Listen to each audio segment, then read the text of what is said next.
হরে কৃষ্ণ কৃষ্ণ কৃষ্ণ হরে হরে, হরে রাম রাম রাম হরে হরে। সবাই বলুন হরে কৃষ্ণ কৃষ্ণ কৃষ্ণ হরে হরে, হরে রাম রাম রাম হরে হরে। হরে কৃষ্ণ কৃষ্ণ কৃষ্ণ হরে হরে, হরে রাম রাম রাম হরে হরে। ভক্তগণ,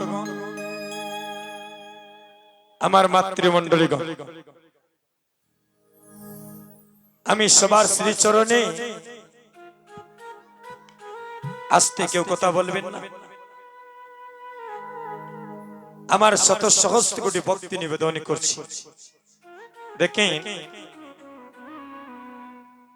অনেক দূর দূরান্ত থেকে সাধুগুরু বৈষ্ণবে এই শ্রীরামপুর নববৃন্দাবনে শুভ পদার্পণ ঘটেছে। কোটি জন্মের ভাগ্য ছাড়া, কোটি জন্মের বৈষ্ণবের কৃপা ছাড়া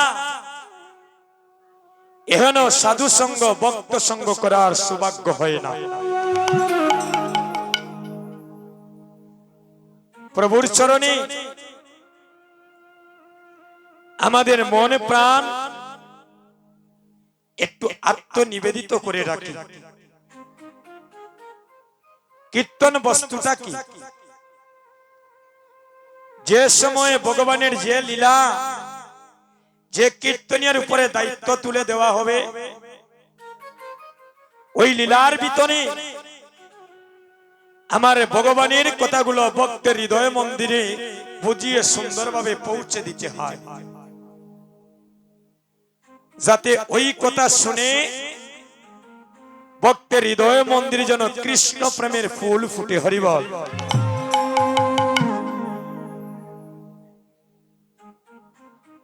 হরিনামে সংকীর্তনে মহাযজ্ঞ,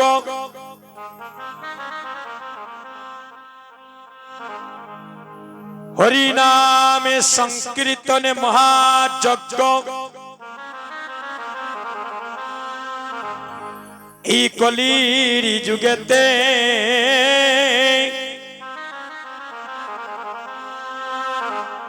আরে শত কোটি জন্মের পাপ নাশ হয় এই তারক ব্রহ্ম হরির নামের ধ্বনিতে। হরি নামে কৃষ্ণ নামে গৌরী নাম, হরি নামে কৃষ্ণ নামে গৌরী নাম, শ্রবণে করা মাত্র জরে যদি কারো দুটি নয়নের জল, তার মনের ময়লা কেটে যায় রে ভাই, সে হয় রে নির্মল। মিলে কত সাধনার দন, মিলে কত সাধনার দন, এই সাধুগুরু বৈষ্ণবের চরণ ধুলি একবার গায়ে মাখিলে। বলছেন যে তীর্থে বৈষ্ণবে নাই, সেই তীর্থে আমরা নাহি যাই, কি লাভ হাটিয়া দূরদেশ। আর যেতায় বৈষ্ণবগণ, সেই স্থানই হচ্ছে নব বৃন্দাবন, আরে সেই স্থান হচ্ছে আনন্দ শেষ।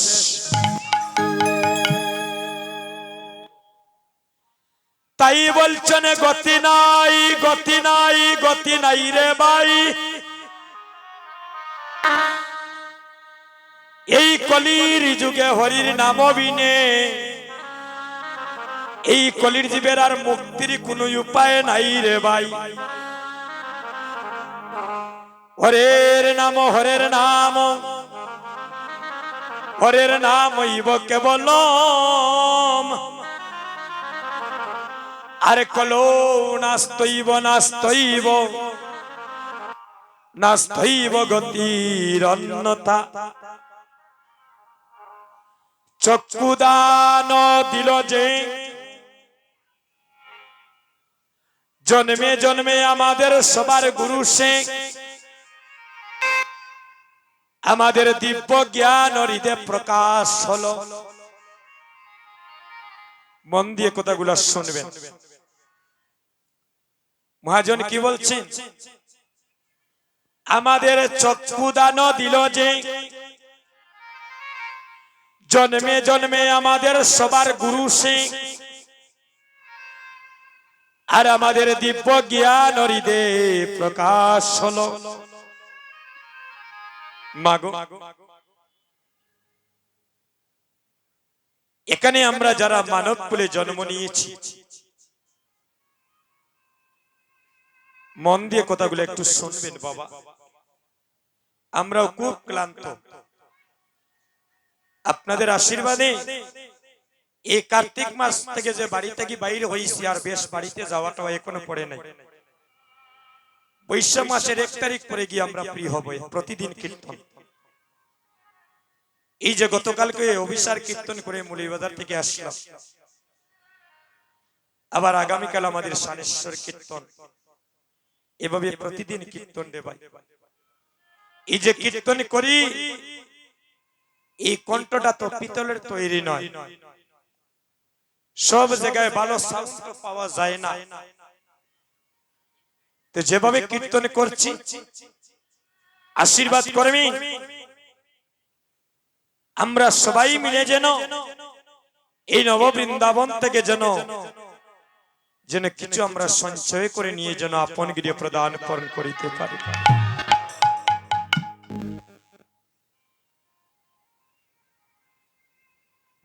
মহাজন বললেন চক্ষুদান দিল যে আমাদের সবার জন্মে জন্মে প্রভু সে। আমরা যখন সবাই মায়ের মাতৃগর্ভে ছিলাম তখন আমাদের সবার দুটি নয়ন অন্ধ ছিল।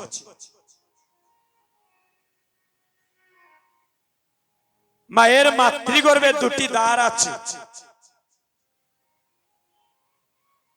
বললেন একটা হলো অগ্নিকুণ্ড আর একটা হলো নরকের কুণ্ড। এখানে আমরা কেউ অস্বীকার করতে পারবো না যে কোন সন্তান যে আমরা মায়ের মাতৃভাণ্ড থেকে ভূমিষ্ঠ হই নাই, কেউ অস্বীকার করতে পারবো? সবাই সবার মায়ের মাতৃভাণ্ড থেকে জগতে এসেছি। তবে একটি কথা, যখন আমরা মানব কুলে জন্ম নিয়েছি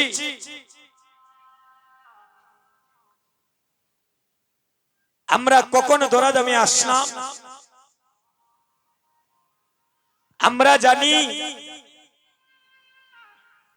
একটা সন্তান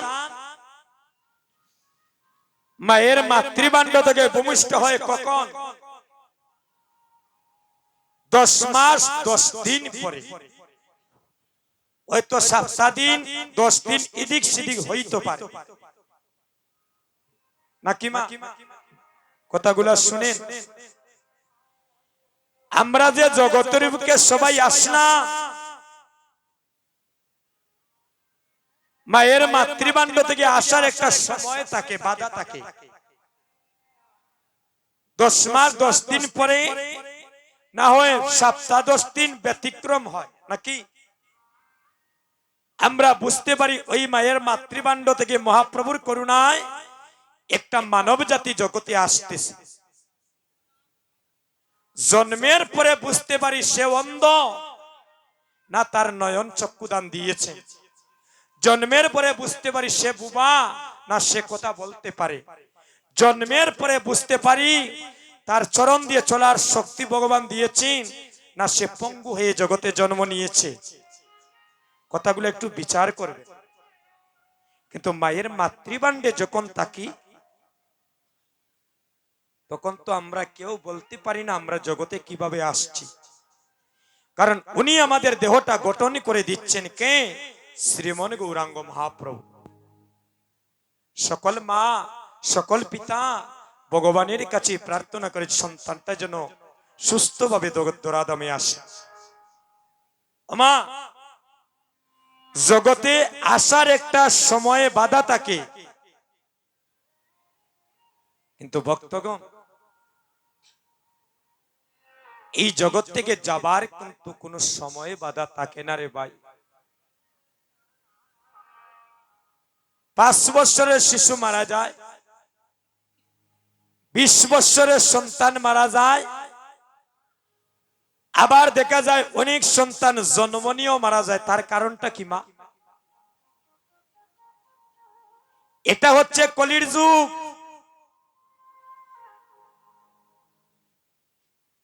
এই কলির যুগে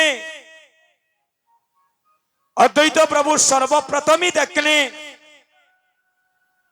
এই কলির জীবের কৃষ্ণ পথে তাদের মতি নাই। কেন? তারা অচৈতন্যের পথে দাবিত হয়ে আছে। এই কলির যুগে ভাইয়ের শত্রু হয় ভাই, পিতার শত্রু হয় সন্তান, মায়ের শত্রু হয় মেয়ে। আমার কথাগুলো একটু বিচার করবেন। এই কলির যুগে লোভ লালসায় পরে আপন ভাইকে মেরে দিচ্ছে। এই কলির যুগে কুচিন্তায় কুনেশায় পড়ে রাত্রে ঘুমের ঘরে মানুষ হত্যা করে মানুষ ঘর থেকে বাইরে হয়ে যায়। এই কলির যুগে অনেক মানুষ জন্ম নিয়েছে আমরা ধরাধামে, কিন্তু মানুষ হতে পারলাম না। মানুষ ত্রিবিধা, মানুষ বলিব কারে। মানুষকে আমরা যদি সত্যিকারের মানুষ হইতাম, তাহলে আমাদের মধ্যে এত বিবাদ কেন? আমাদের মধ্যে এত উঁচু নিচু বিচার কেন? আমাদের মধ্যে এত হিংসা নিন্দা কেন? আমাদের মধ্যে এত জাতের বিচার কেন? এখানে তো ভক্ত সমাজে অনেক ভক্তগণ বসে আছে। কেউ আমাকে দেখাতে পারবেন মহাপ্রভু কোন জাতপাত নিয়ে এসেছে? মহাপ্রভুর বাজারে কোনো জাতের বিচার নাই। জাত হচ্ছে দুটি, শুনে যান। একটা হলো নারী জাতি, আর একটা হলো জগতে পুরুষ জাতি। মুচির ছেলে সূচি হয়, একদম ক্লিয়ার কথা, বেজাল নাই। মুচির ছেলে সূচি হয়। মুচি কারা?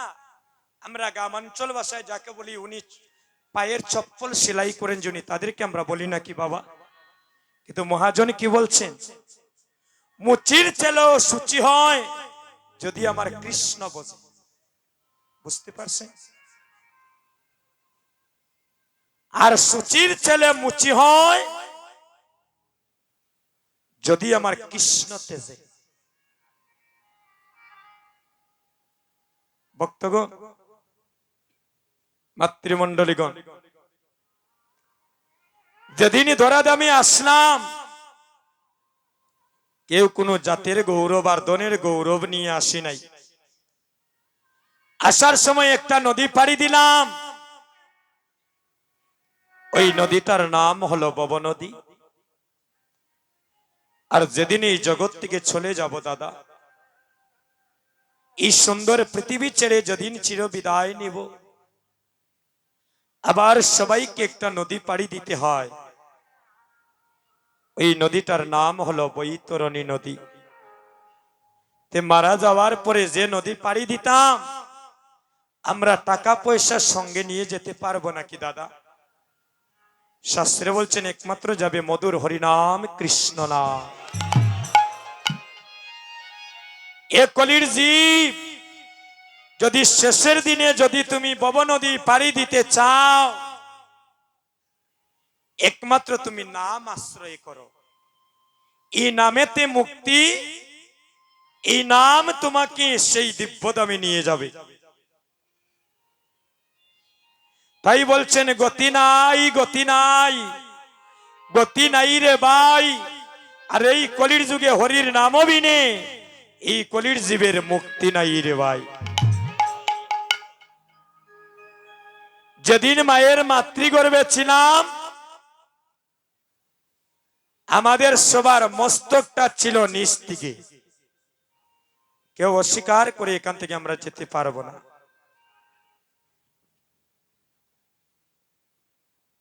আর দুটি চরণ ছিল মায়ের মাতৃভাণ্ডে উপর দিকে। সেদিন মায়ের মাতৃগর্ভে আমাদের বয়স হয়েছিল 7 মাস। কতদিন? 7 মাস।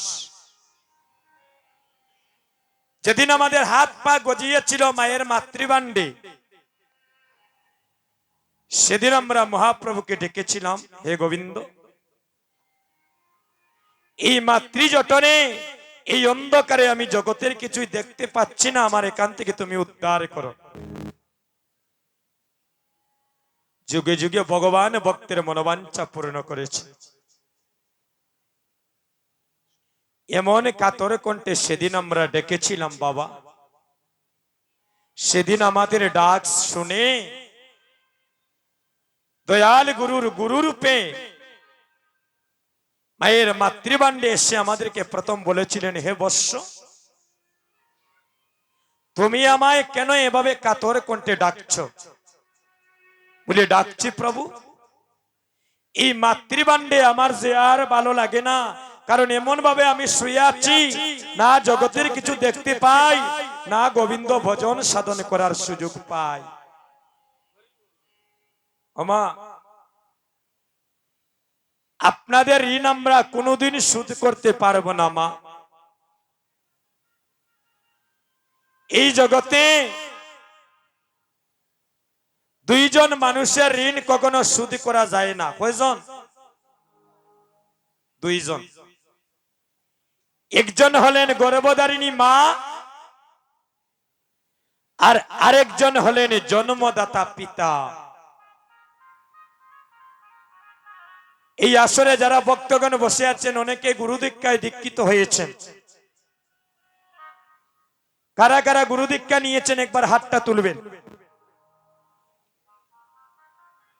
যারা গুরুদেবের কাছ থেকে বীজ মন্ত্র নিয়েছেন একবার হাতটা তুলেন, একবার হাত তুলেন। আমিও নিয়েছি মা, আপনাদের সাথে আমিও হাতটা তুললাম। কথা কি হলো জানেন? আমরা যে গুরু দীক্ষা নিলাম, এই গুরু দীক্ষা আমরা কেন নেই? এই দীক্ষাটা নেওয়ার কারণটা কি?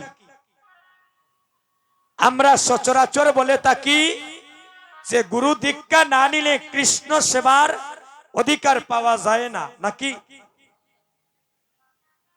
আপনারা কি বলেন? গুরু দীক্ষা না নিয়ে কি গোবিন্দ সেবা দেওয়া যায় না? শাস্ত্রে বলছেন গুরুদেব তোমার কর্ণমূলে কৃষ্ণ নাম দিয়ে ওই অচৈতন্য দেহটাকে কৃষ্ণ সেবায় ব্রতী করে দিচ্ছে। যাও, আমি তোমাকে ভালো রাস্তা দেখিয়ে দিলাম, এবার তোমার কর্ম তুমি করো। এখন গুরুদেব দেখাইলা ওই রাস্তায় গেলে তুমি বৃন্দাবন ভাইবা, ওখান ফাতারে যদি আরেক রাস্তায় যাওগি, এটা তো গুরুদেবের দোষ নাই, নাকি? সঙ্গ গুণে শাস্ত্রে শত শত প্রমাণ আছে, একটু পরে বলবো। সঙ্গ গুণে কত মদের নেশা ছেড়ে কৃষ্ণ নেশায় ডুবেছে কত মানুষ, তার শত শত প্রমাণ আছে। সঙ্গগুণে মানুষ সৎপথে আসে, আবার সঙ্গগুণে মানুষ কলঙ্কিত হয়। সঙ্গ হলো দুই প্রকার, ভালো সঙ্গ, খারাপ সঙ্গ, নাকি? তে গুরুদেব বললেন, হে জীব, আমি তোমার কর্ণমূলে কৃষ্ণ নাম দিলাম, এবার যাও তোমার মানব জনম তুমি ধন্য করো কৃষ্ণ সেবায় লেগে। আচ্ছা, আস্তে। এখন মনে করে আপনার বাড়িতে আপনার গুরুদেব আসলেন, মন দিয়ে কথাগুলো শুনেন। আপনার বাড়িতে আপনার গুরুদেব আসলেন, আপনার বাবাও ঘরের মধ্যে বসা। কয়জন হলেন? কয়জন? দুইজন। কে কে? আপনার জন্মদাতা পিতা আর আপনার দীক্ষা গুরু। আর মনে করেন কুলপুরোহিত ব্রাহ্মণ বসা। কয়জন হলেন? তিনজন। এখন মনে করেন শ্রীরামপুর কীর্তন শেষে বাড়িতে গিয়ে দেখলেন আপনার বাবা গুরুদেব আর ব্রাহ্মণ ঠাকুর বসে তারা কৃষ্ণ কথা আলাপ আলোচনা করছেন। মনে করে এখন ঘরের মধ্যে গিয়ে আপনি সর্বপ্রথম কাকে প্রণাম করবেন? আস্তে। এই বাচ্চারা কথা বলে কেন? যার যখন ভালো লাগে আসর থেকে উঠে যেন, সমস্যা নেই। আমার লগে কন্টাক্ট করা, নিজে বসা লাগবে। সুবিধা অসুবিধার ভাই সবর আছে, জরুরি ফোন আসতে পারে, কাজকর্ম থাকতে পারে, যাইনি, কোনো সমস্যা নাই। কিন্তু আসরের ভিতরে যেন আমরা এমন কোনো কাজ না করি যেন ভগবানের চরণে আমরা অপরাধী না হই। আমার কথাটা বুঝা গেছে নি মা? বসেছেন যখন ভগবানের পথে মন রাখেন, বাইরে গেলে অন্য কথা। সর্বপ্রথম কাকে প্রণাম করবেন?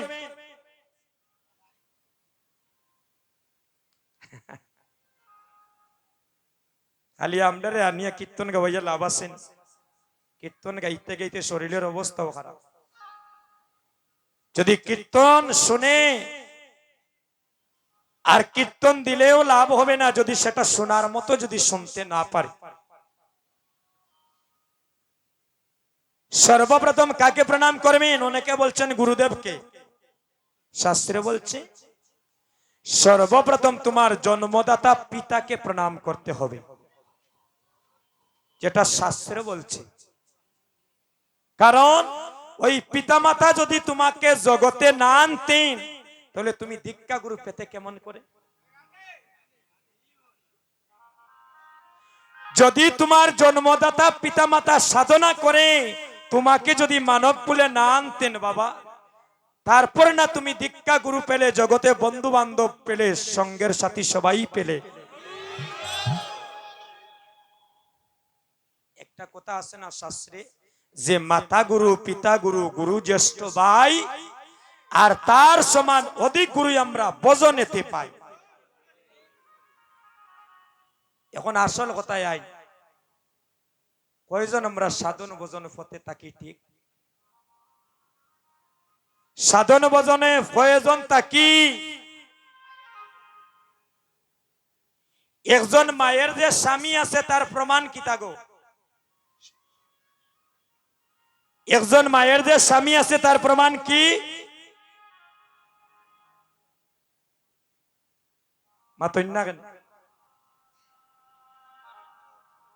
একজন মায়ের যে স্বামী আছে তার প্রমাণ কি? হাতের মধ্যে শাখা আর সিথির মধ্যে সিঁদুর, নাকি? একজন মায়ের যদি হাতে সিঁদুর থাকে, সিথিতে সিঁদুর থাকে, আর হাতের মধ্যে যদি শঙ্খ থাকে, আমরা বুঝতে পারি ওই মায়ের একজন গার্জেন আছে, একজন স্বামী আছে, নাকি? একজন মায়ের কয়জন স্বামী? গতকাল কীর্তনে আসলাম ওই মৌলভীবাজার, গ্রামটার নাম ভুলে গেছি, অভিসারে ফাঁসগাঁও, কোকা কীর্তনিয়া বাবুর বাড়ির পাশে ছিলাম কীর্তনে। একজন মা হাত তুলা মারে, হয় না আমার 28 জন স্বামী রব। আমি কই রে এই তো নতুন খবর পাইলাম আজ। আর একজন মা কইলা তাইলে কইছেন তার আমি কম কইতাম মানে এই কইন আমার 38 জন আছে, আর একজন কইন 18 জন, আর একজন কইন 8 জন। আমি কইলাম রে মরি গেছি আজ। একটু দেখাই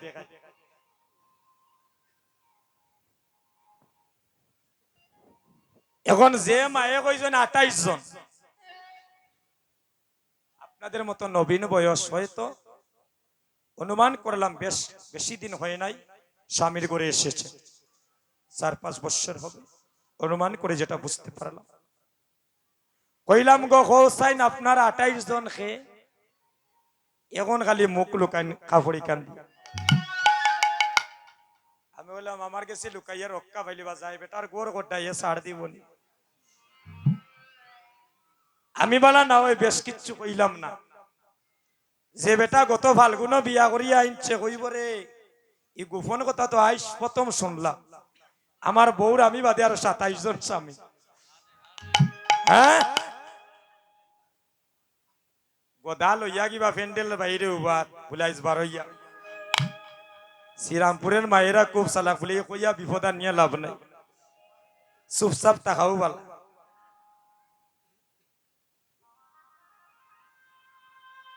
একজন মায়ে 5 জন স্বামী, আবার বলছেন একজন মায়ে 2 জন স্বামী। একজন কে? সচির নন্দন গৌর হরি, ঈশ্বর পরম কৃষ্ণ, যিনি সচ্চিদানন্দ বিগ্রহ, যিনি অনাদির আদি গোবিন্দ, যিনি হলেন সর্বকারণের কারণম। উনি হইলেন এক স্বামী, আর আরেকজন হইলেন মায়েদের নিজ স্বামী। একটু মন দিয়ে শুনেন, সকালবেলা ঘুম ভাঙলে দেখতে পাই সকাল, আর যদি নয়নের ঘুম না ভাঙ্গে সোজা চলে যেতে হয় পরকাল।